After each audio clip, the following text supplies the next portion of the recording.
Coming up on Regarding Men, women's accountability. No pain, no gain.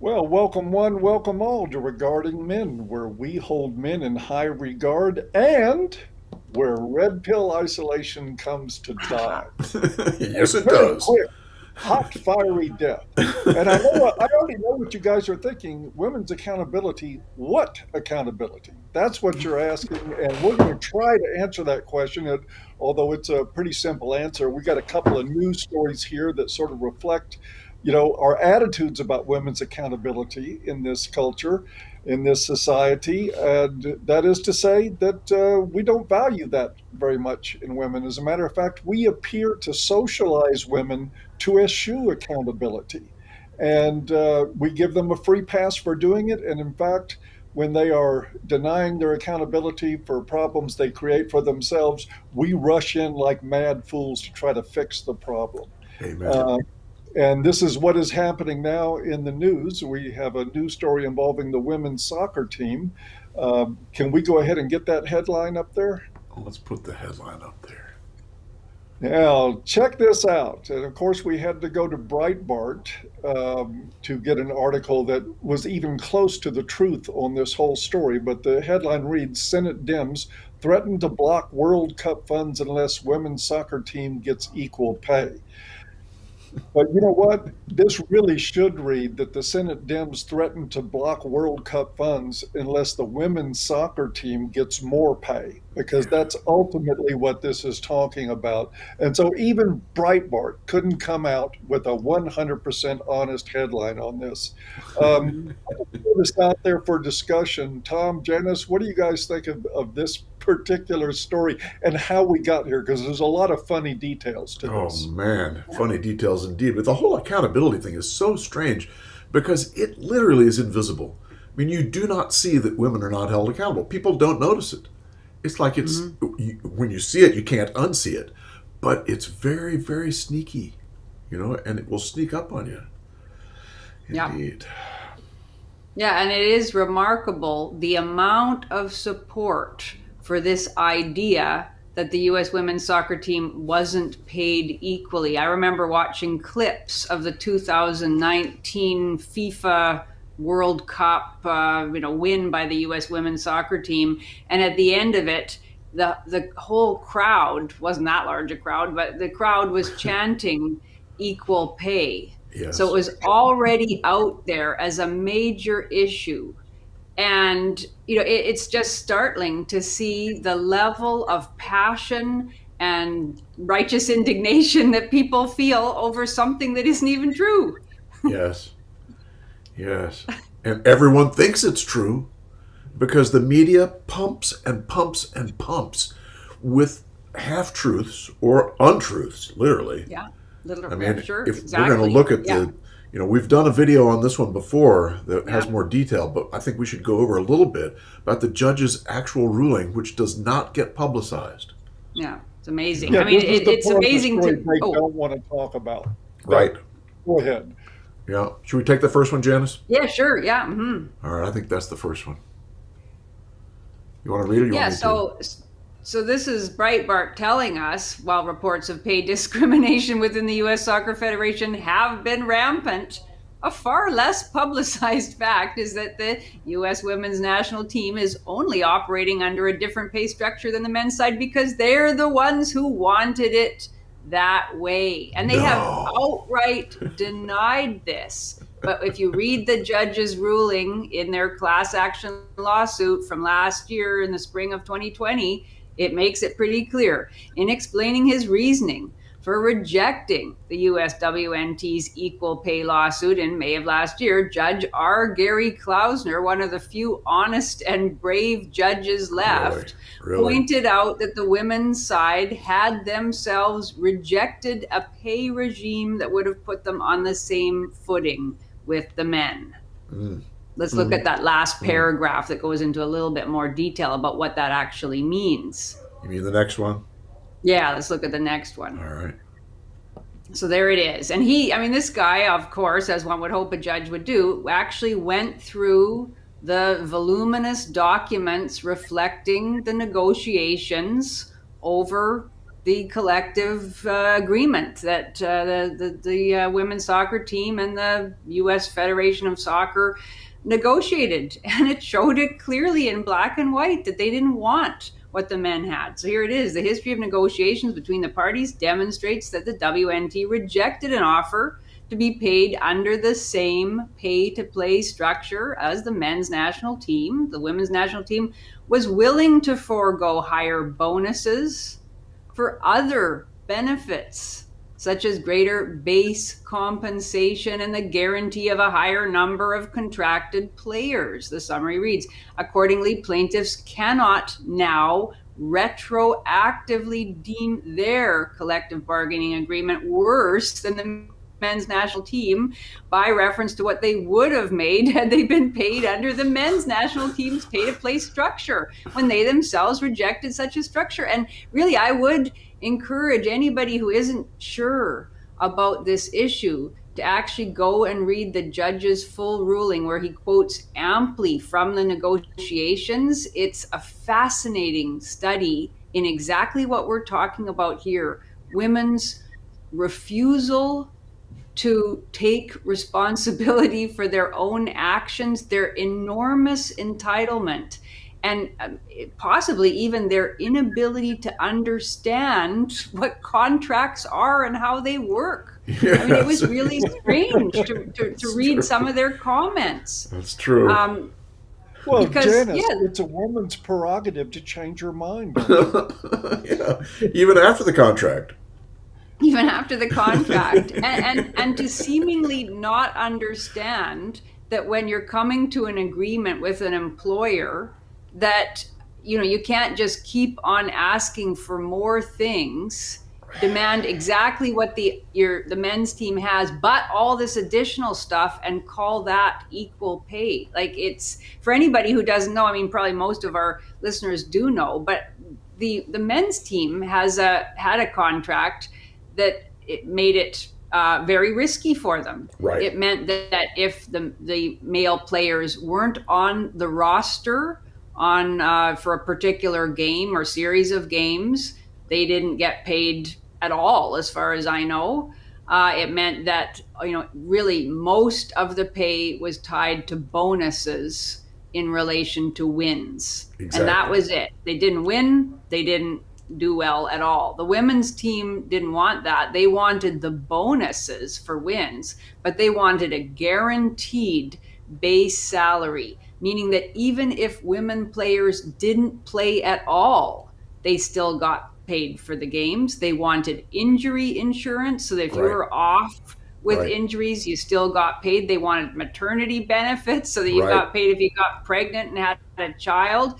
They wanted all the bonuses as well. And it's remarkable to read the judge's summation of all this negotiation, because the negotiator for the U.S. Soccer Federation, or whatever it's called, kept coming back to the women and saying, look, you're asking for all the upsides of what the men have negotiated with none of the downsides. And they just didn't seem to get that. They just kept insisting, we want the upsides. Yeah, I mean, they got really angry. There's a sort of irate response to the negotiator challenging them on this point. Maybe we should show that, Tom. And it's just amazing. Which one is that? It's the next. The other text. The next passage, next text. And this is quoted in the judgment. On July 22nd, 2016, Nichols emailed Levine, I can't remember who they represent, in response to the USSF's counter proposal. Among other things, Nichols wrote, so Nichols is obviously the representative of the women's team. Here it is. Look at the anger. First, to be clear, we want the same pay per game compensation as the men's national team. This is a legal requirement. Boy, that says a lot. Caps, I love the use of the caps lock. That always makes your Me too. Yeah. And this notion that equal pay means we want all the good stuff and none of the risks is so clearly expressed there. This is a legal requirement. We shouldn't even have to bargain for the USSF to comply with the law. However, this does not mean we want every other aspect of the men's national team system or agreement, which is independent of the equal pay for equal work requirement. That is amazing. I mean, that either represents monumental stupidity or monumental corruption. That doesn't mean that we want everything else, like the fact that the men's national team didn't have injury insurance and didn't have, all these other base salary guarantees. Yep. We don't want those things. And like the inability to admit that all the other things they wanted, the various types of insurance and guarantees, that those actually are a form of pay. The duplicity is just remarkable. Yeah, I'm thinking monumental privilege, because what we're looking at here, it's the same story every time. Women gravitate toward less risk. They want assurances, safety, and safety. That's the inclination of women. Yes. Men lean more toward taking risks in order for greater rewards. That's been the sort of defining characteristics of the sexes for as long as we've been human beings. And here we see this played out in contract law. And then suddenly, when the women realize, hey, our safetyism didn't quite work for us financially as well as we would like it to, let's go back into the pot and take from the men, because let's face it, there's only one pot here. The men have taken all the risks. Let's take their rewards while we're at it. And Tom mentioned at the beginning, and I totally agree, that part of the problem here is that you've got a mass media machine, and we've got many different levels of society that reinforces this notion and sells us this garbage all the time. Women are victims. Women are put upon. They're not paid equally. We need to give them the same thing that we're giving men. And of course, all right-minded people jump on that and say, of course, everybody should be treated the same. But here's the deal, and part of it is this selling of the mythology. Another part of it, though, is just the inclination in the human species. You can take dog shit and put it in a brown paper bag and wrap it in a pink ribbon, and people will line up to buy it, particularly women. Anything that's sold is benefiting, whether it benefits women or not. Again, we had an image at the beginning of this about women's accountability and the tear running down her face. Women do get a lot of stuff without being accountable for it. There's no doubt about that. But I'm going to argue that in the end, this really doesn't serve them very well. Why? Because they're miserable. When you look at any of the standards by which we measure happiness today, all the studies that come in on the relative happiness of the sexes, women are increasingly unhappy. And I think this is what happens when you put a kid in a candy store and say it's all yours for free. You don't have to earn any of it. You can just eat to your heart's content. They end up with the terminal dissatisfaction of a trust fund child. And this is exactly what you're seeing in these women now who are raising all this garbage about how unfairly they're being treated by the soccer federation. And of course, you've got politicians like Joe Manchin, who is now trying to reestablish his liberal creds with people after he stood in the way of the ending the filibuster and other things that have angered the liberal end of American politics. Now he's rushing in to sponsor this bill for equal pay to sort of, rebuild his image as an actual nice guy. And he, of course, knows, Manchin is a very intelligent man. He knows this is bullshit. He's playing politics, but he knows people will buy it. Why? Because we put a pink ribbon on it. That's why. Yeah. And that's the only reason. And the media hammers it over and over again. Here's just one article about Manchin's bill, the equal pay thing. None of these articles say one word about what Janice just laid out there. And not one word. I mean, you don't hear that it's the contract, stupid. You don't hear anything about that. Equal pay, they don't get paid equally. Of course, they don't make as much money as the men either, as we talked about the last time. It was exactly. Huge, I mean, that's the difference. other thing. Yeah. Yeah. Yeah. So, I'm sorry. I didn't mean to speak over you there, Tom. But I'm happy every time you do. There's a huge difference in the amount of money that the men's soccer makes versus the women's soccer. I think it was 10 to 20 times. I forget what it was, but it was huge. You can't expect to pay them the same thing. That's but silly. in this day and age, you can. Exactly. Yeah. Exactly. That's Janice was talking about. Is they chant at the game, equal pay, equal pay. I mean, it's just people are completely brainwashed. Yeah. It's zany. it is. Absolutely zany. And even I remember when the ruling came down last year, almost immediately, the men's U.S. national team put out a statement saying how fully they support the women in their request for pay equality. So, Right. like Right. the dishonesty, the delusionality of it, there's no one not affected by it. It's Right. Yeah, it's just remarkable. And I mean, this is such a silly little piece of political theater anyway, because I don't think it says that in the Breitbart article that I don't think the U.S. government actually funds the U.S. soccer teams anyway. I mean, some federal money does go to the whatever city ends up hosting the World Cup, which is going to be in 2026, I think it is, and they also pay like to some affiliated organizations, and some federal money goes to FIFA, I think, but it doesn't actually go to the actual U.S. teams. Right. But it's because it's like, it's one of those unchallengeable issues. Luckily, I think the Republicans did challenge and defeat this motion or whatever it was. But to see Megan Rapinoe go on Good Morning America right after they lost and outright misrepresent the reasoning of the judge in this case, acting as if it was just some kind of outdated chauvinistic dinosaur who didn't understand, and they're going to appeal. Or at least they said they were last year. I haven't followed whether they have actually gone forward with an appeal, but they were very determined that they would.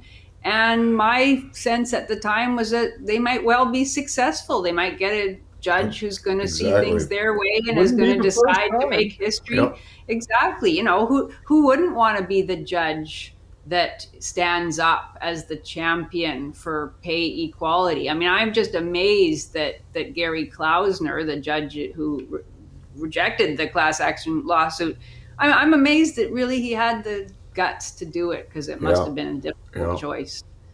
Yeah. And we haven't even mentioned the fact here, and I don't want to dwell on it, but it's true and it should be mentioned.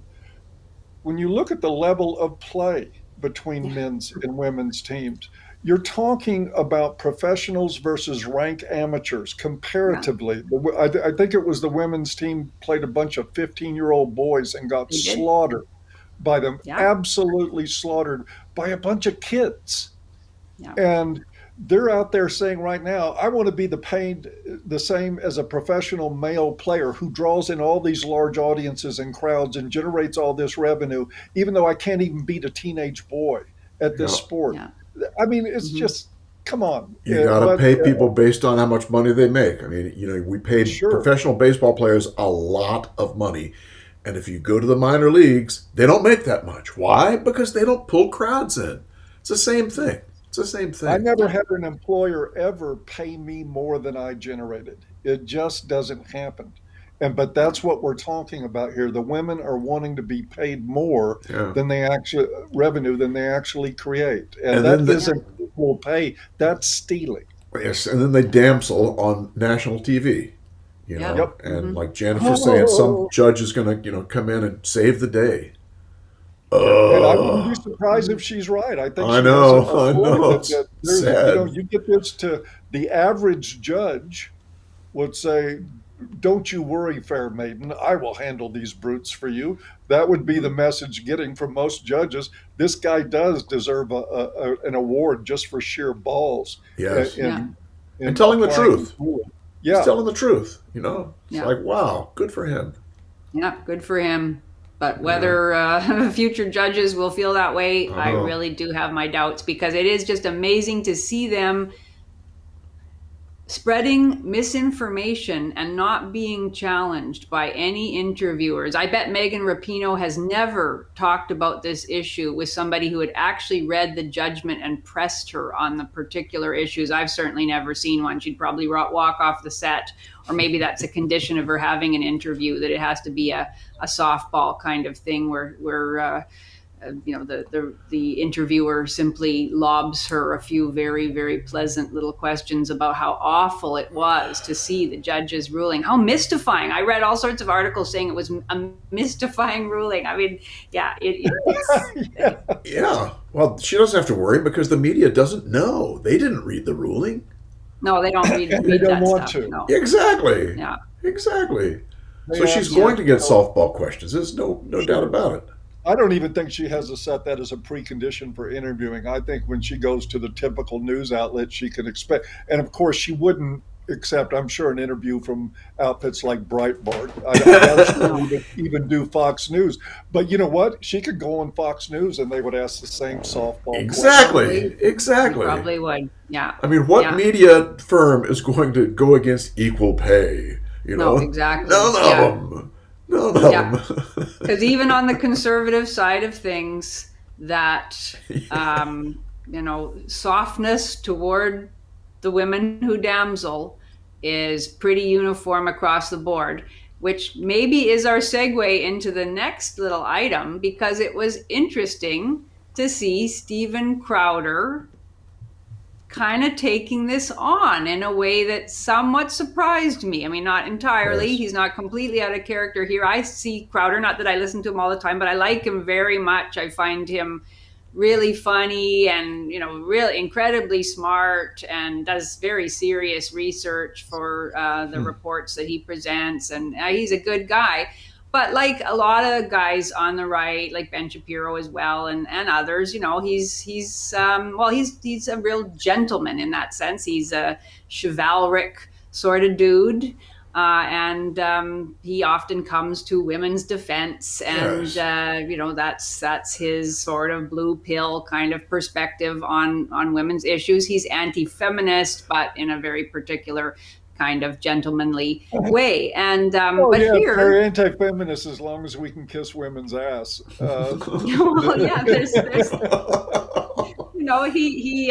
he definitely will, wants to ride to the rescue of any woman in distress, and that's very much a part of his identity, I think. And yet here he is in this segment, which, a lot of it where he's fighting with this assistant of his is just fun and games, but he's making a very serious point here, and actually making a MRA kind of Yes. point Yes. about the privilege of women's ability to expect, and in fact to be confirmed in that expectation, that they will never be hit no matter what they do to men.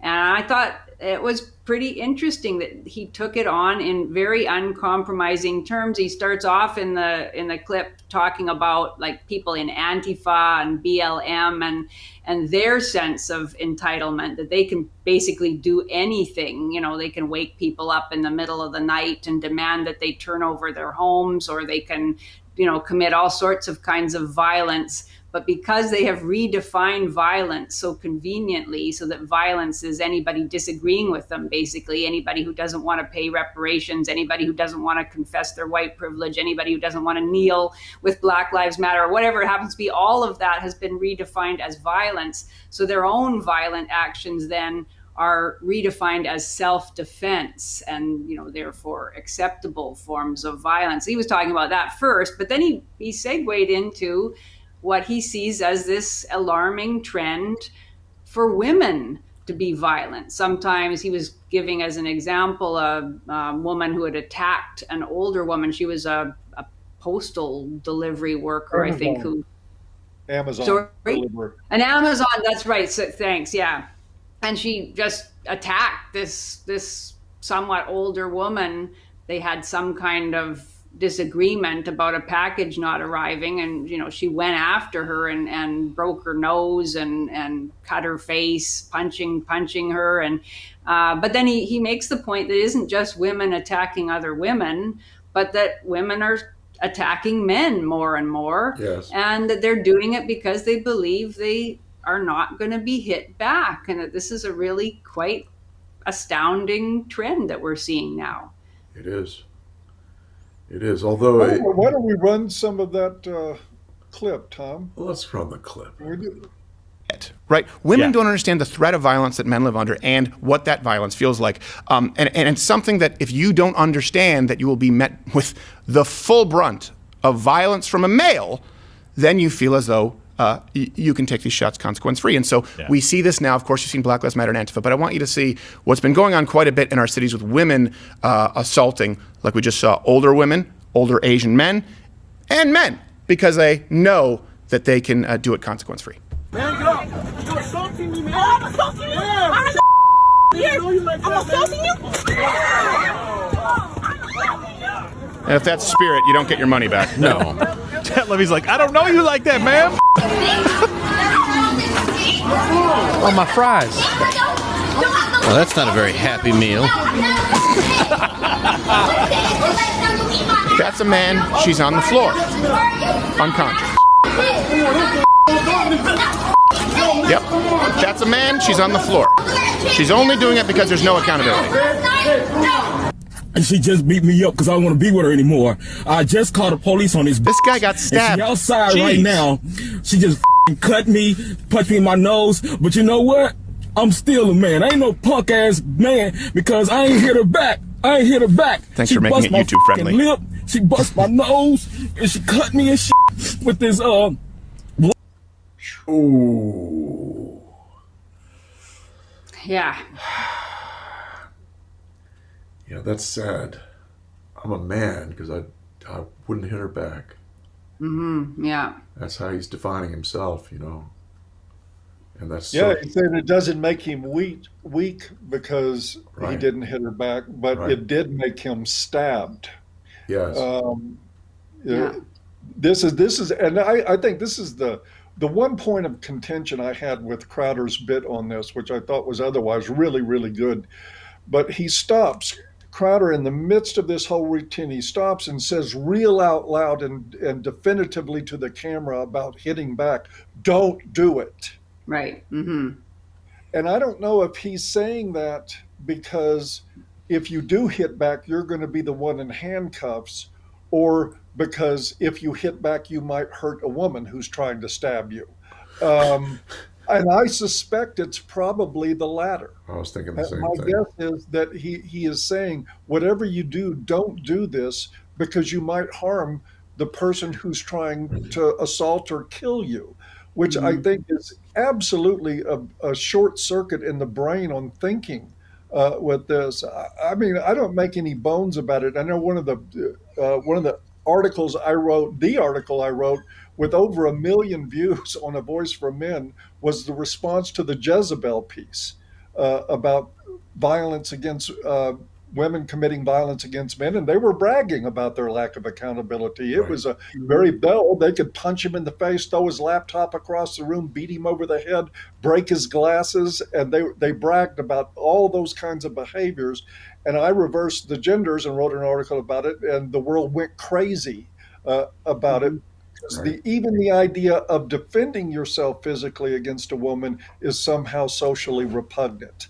I think if we want women to have accountability and if we want men to have any semblance of safety, they've got to be allowed to defend themselves. And we've got another clip, I believe. Can we play it, Tom, of a guy who reacts? And I had something to say about that too, this bus driver who reacts to being assaulted. Yeah, let's see if we can find that one.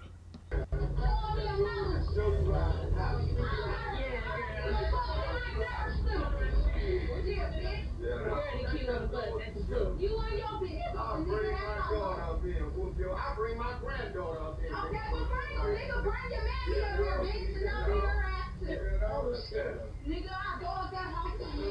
Look like somebody that sliced your face up. You want to your face up. See somebody. You going to jail?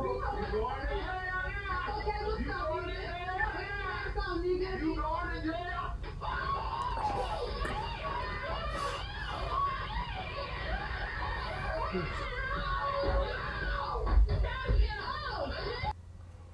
Now, honestly, to me, this was overkill.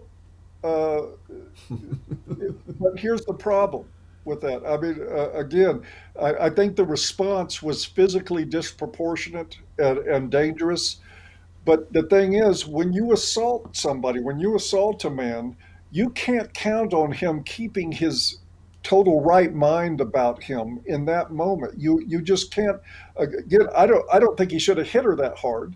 But then again, if you hit somebody, and if you hit men, this is kind of what you have to expect. Men will respond in a way that eliminates the threat, and that seems like on its face reasonable. But you just can't hit people and expect them to not respond. But what we're getting from, and I think partly from Crowder and from people far less extreme than him about these things, is the notion that no matter what, you can't respond physically to it. Yeah. Right. And that's some wrong-headed shit in my mind. It absolutely is. And boys are taught that from year one. Never hit a girl. Never hit a girl, which of course says what? If you're going to hit someone, make sure you hit a male. But Yeah. I'll never forget my son telling me in middle school about girls who would just come up and whack him. Just whack him.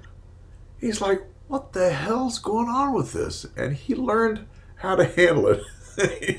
And that is respond, but don't let the teacher see the response, And they stopped. So Yeah. That's how you have to with bullies. yes, exactly right, Yeah. Paul. And that's what this is. This is bullying. This is Yeah. just plain out bullying. Because Because they women know they're protected. Yeah, they know that in 99% of the time they are going to be able to get away with it. Yep. And yeah, I was interested in what Crowder said, you never hit back. Well, I mean, obviously he doesn't understand anything about domestic violence and the way that operates and the number of men who are victimized in domestic violence. His solution, his direction to his audience was, turn around and run. Well, in many cases, of course, you can't run if you're in a domestic situation where you're being abused by your partner. So, I mean, he hasn't really looked into this issue in very much depth. On the other hand, most men never are going to hit back, and he probably knows that.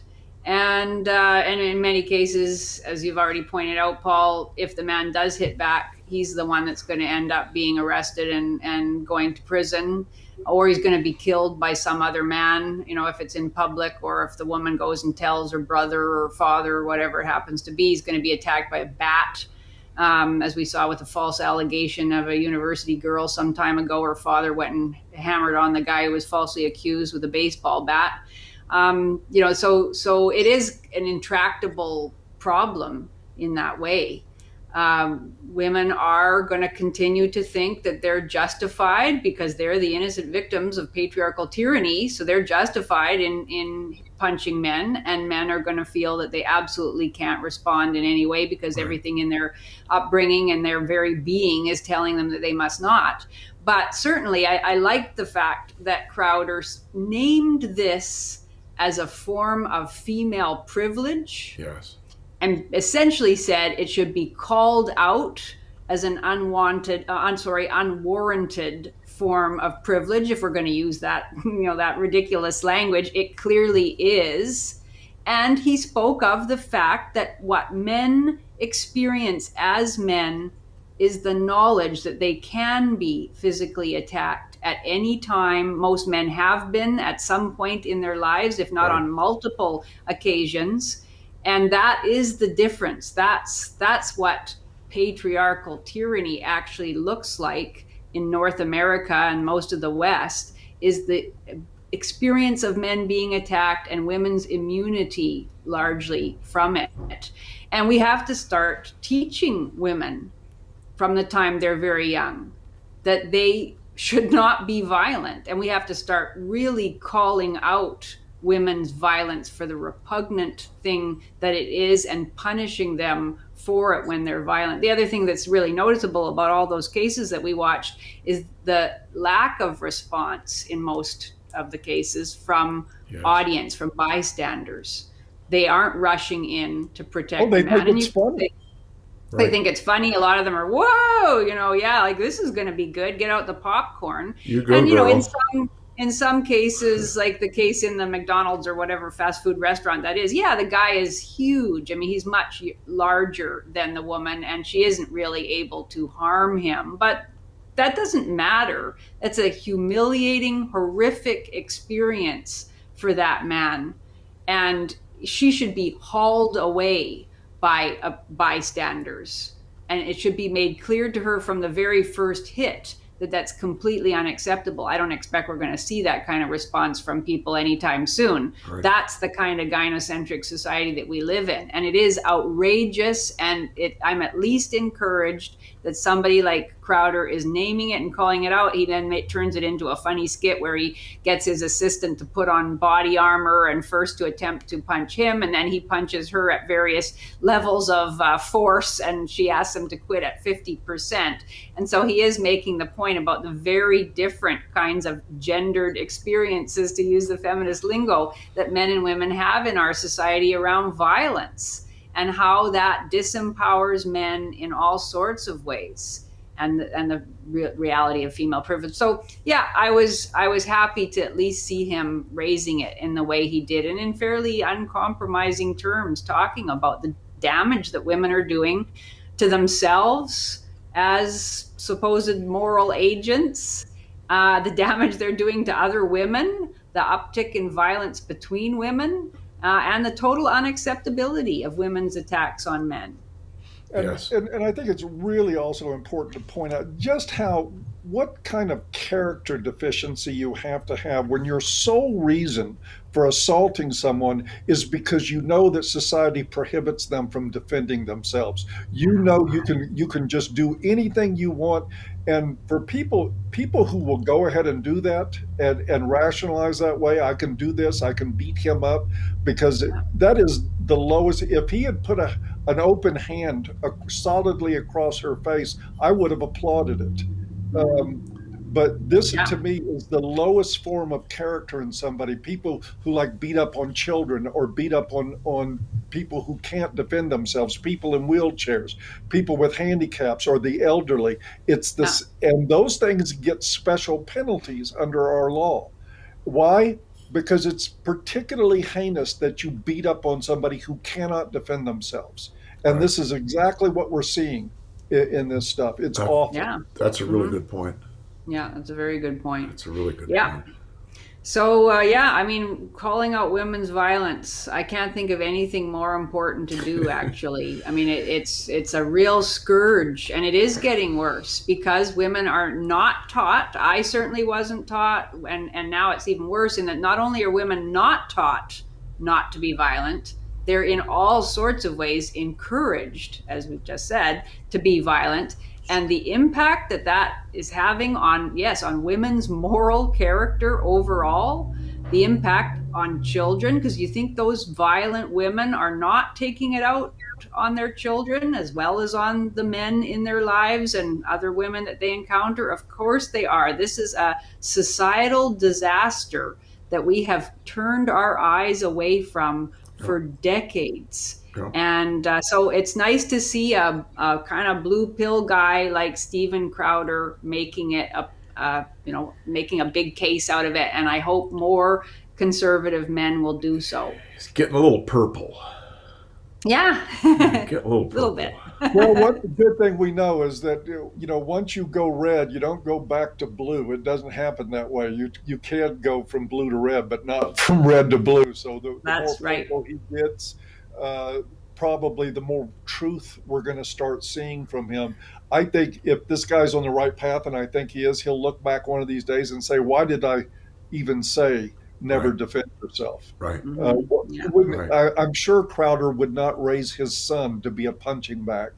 I'm positive of that. I think just a little more experience and he'll have this down. That's a positive thought. Yeah. Hope. It's hopeful. I have hope.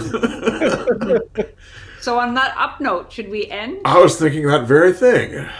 By saying that men are good. That was too easy. There we are. Too easy. Oh, we're getting slick. Are we finished? We're very well rehearsed here, man. Come see us at Regarding Men. Yes, come we're having see a great us. time. Every day of the week, we're having a blast in there. All red pill discussions, all men. All the time. All right, we'll see you then. Bye-bye. See ya. Have a good week. Bye-bye.